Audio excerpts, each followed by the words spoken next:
Are you interested in saving tens of thousands of dollars on the sale of your home? Stay tuned and watch this video. I'm gonna break down the top steps for how to sell your Sherman Oaks home without a realtor.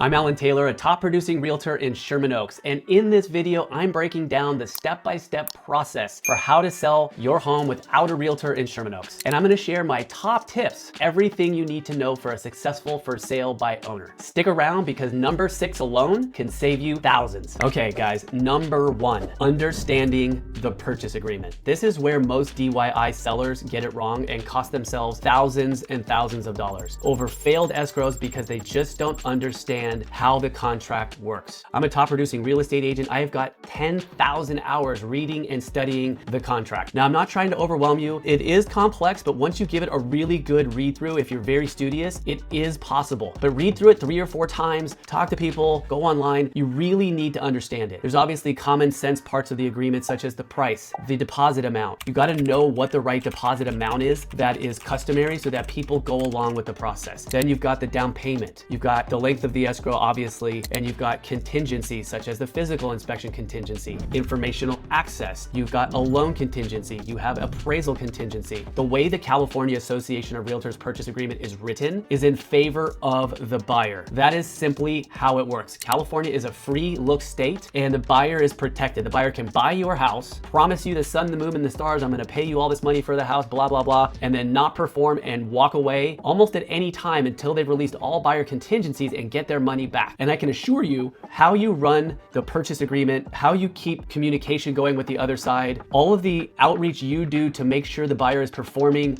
based on the contract and communication is flowing between the buyer and the seller or their agents is a pivotal part to making sure the transaction is smoothly. So make sure you spend a lot of time reading through the purchase agreement and know the ins and outs, know what your cancellation right is, know how the contingency works, understand the notices to perform, understand the timeframes. There's a lot that goes into it and you can't go into it cavalier, so make sure you read the purchase agreement and you know what you're doing before you get into a deal. All right guys, once you've got the paperwork down, the next step is to gather all the disclosures and reports that are required under the purchase agreement. This is one of the most important steps that you have to take in order to make sure your transaction goes smoothly and you eliminate any liability that you face when you sell your house. Disclosing is the most important thing. Now, there are certain statutory obligations that the seller has that they absolutely must make to the buyer. And if you complete your sale without these, the buyer can sue you at some point in the future, make you buy your house back, and cause you all sorts of problems. So the first document you're gonna need is the transfer disclosure statement and the seller property questionnaire. These forms are pivotal unless you're exempt to basically inform the buyer about the condition of your home to the best of your ability. It is extremely important that you work with somebody on these disclosures that knows how they work. There are nuances within these disclosures. You've got the FHDS, you've got the buyer's inspection advisory, you've got all these different forms that come into the disclosures that you have to know how to fill them out properly, which things you need to do, which things the buyer needs to do in order to make sure the sale goes by successfully. Now, the reports, this is important. The timing and the delivery of your disclosures and your reports is going to have a pivotal impact on the sale of the house. You want to make sure you get the information to the buyer in a reasonable period of time to keep things smoothly. You've got the NHD report, the Natural Hazard Zone Disclosure Report, the Preliminary Title Report, also called the Prelim, the City 9A, all earthquake hazards, lead-based paint. All of these forms are required under the purchase agreement statutorily and need to be provided to the buyer so that they know what they're getting. And you've got to be careful and you want to make sure you give these documents to the buyer at just the right time. All right, guys, so after you've read all of the purchase agreement and understand it and got all your disclosures and reports together, it's time for you to figure out the value of your house. And this is the most important piece, the part where sellers burn thousands and thousands of dollars by incorrectly pricing their home. What realtors do is a CMA and you can do it yourself. What you do is you got to go online and you got to find and locate all of the comps that are actual comps from your property. Some of the biggest mistakes that people make is by incorrectly comparing their home. They typically find home homes within their neighborhood that may be significantly larger or smaller, different bedroom bath count, 2 streets over might be a different school district, all these factors that go into comparing to come up with an average price per square foot selling price for your home. It is very important that you carefully look at all the photos and study the comps. I cannot begin to tell you how important it is to really know all of the different homes and the nuances and the layouts. There's a lot of phone calls that you need to make. I wouldn't just look at the photos online and make my decisions about price or how to comp it just based on photos. A lot of times there's legwork that we put in to call the real estate agents, ask about concessions, ask about floor plan issues, ask about disclosure issues, permitting, anything that's going to affect value goes into how I'm going to ultimately price my home. And the key is to make sure you price it in the right bracket. Sellers are notoriously pricing their homes far too high than they should be. They can ultimately compare their home to homes that are much better or much nicer than theirs